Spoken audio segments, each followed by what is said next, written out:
காஞ்சி மகா சுவாமிகள் அருளிய தெய்வத்தின் குரல் பாகம் 5 பகுதி 15. விக்னேஸ்வரர் ரட்சிக்கட்டும். சர்வார்த்த பிரதிபாதனைக சதுரோ துவைமாதூரோ அவத்யாத் சனஹ என்று விக்னேஸ்வர ஸ்தோத்திரத்தின் மூலம் தத்ஹேது நியாயத்தை எடுத்துக்காட்டும் நியாயேந்து சேகர ஸ்லோகம் முடிகிறது. துவைமாதூரோ அவ்யாத் சனஹ என்றால் 2 தாயார்களை உடையவரான விக்னேஸ்வரர் நம்மை ரட்சிக்கட்டும் என்று அர்த்தம்.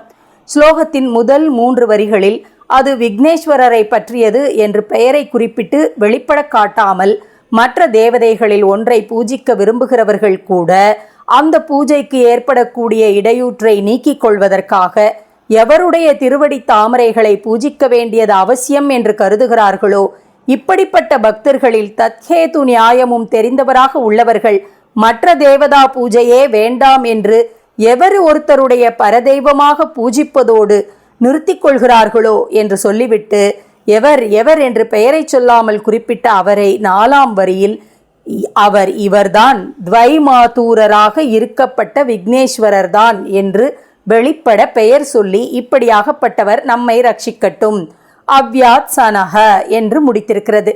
யத் பாத பங்கேருக எவருடைய திருவடி தாமரைகளை தேவம் யம் ஏகம் பரம் எவரை ஏக பர தேவதையாக என்று சொல்லி அப்புறம் துவைமாதூரோ ச நஹ அவ்யாத் துவைமாதூரரான அவர் நம்மை ரட்சிப்பாராக என்று நன்றாக அடையாளம் புரிய வைத்து முடித்திருக்கிறது. கதை ஒன்று சொல்வார்கள். ஒருவன் யாசகத்துக்காக நவாபின் அரண்மனைக்கு போனானாம். கொஞ்சம் காத்திரு, நவாப் நமாஸ் பண்ண போயிருக்கிறார் என்று ஆட்கள் சொன்னார்களாம். அப்படியா சமாச்சாரம்? நாம் வேண்டுமானதை கேட்டு வாங்கி கொள்ள நவாபிடம் வந்தால் அவரும் தமக்கு வேண்டுமானதை கேட்பதற்காக அல்லாவிடம் பிரார்த்திக்கத்தான் போய் வேண்டியிருக்கா?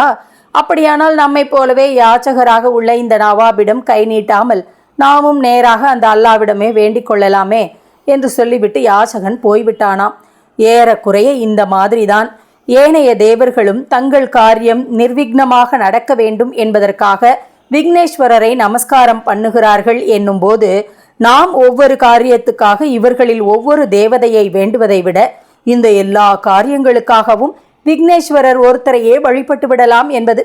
பிள்ளையாரை விஷயமாக எடுத்துக்கொண்டு அவருடைய பெருமையிலேயே மனசை செலுத்தி நாமும் பெருமைப்படும் போது இப்படி சொன்னாலும் பொதுவாக நம் மனப்பான்மை ஒவ்வொரு விதமான பலனுக்கு அதற்கென்றே விசேஷமாக ஏற்பட்டுள்ள தேவதையை பிரார்த்திப்பதாகத்தான் இருக்கும். அதில் தப்பில்லை, அந்தபடியே பண்ணலாம். அதோடு இஷ்ட தேவதை என்று ஒவ்வொருத்தருக்கும் தனியான பிடிப்பு இருப்பதாக ஒன்று இருக்கும். குல தேவதை என்று வம்சாவளியாக ஒன்று இருக்கும். இந்த தேவதைகளை அவசியம் பூஜிக்கத்தான் வேண்டும். ஆனாலும் எந்த தேவதையின் பூஜையானாலும் முதலில் சுக்லாம்பரதரம் குட்டிக்கொள்ளாமல் முடியாது. எந்த சுவாமியிடம் எதற்காக போய் நிற்க வேண்டுமானாலும் அதற்கு முன்னாடி அந்த சுவாமியும் தான் கிருதகிருத்தியராவதற்காக எந்த ஒரு சுவாமியிடம் போய் நிற்க வேண்டி இருக்கிறதோ அந்த பிள்ளையாரிடம் நாம் போய் நின்று பிரார்த்தித்து நமஸ்காரம் பண்ணித்தான் ஆக வேண்டும்.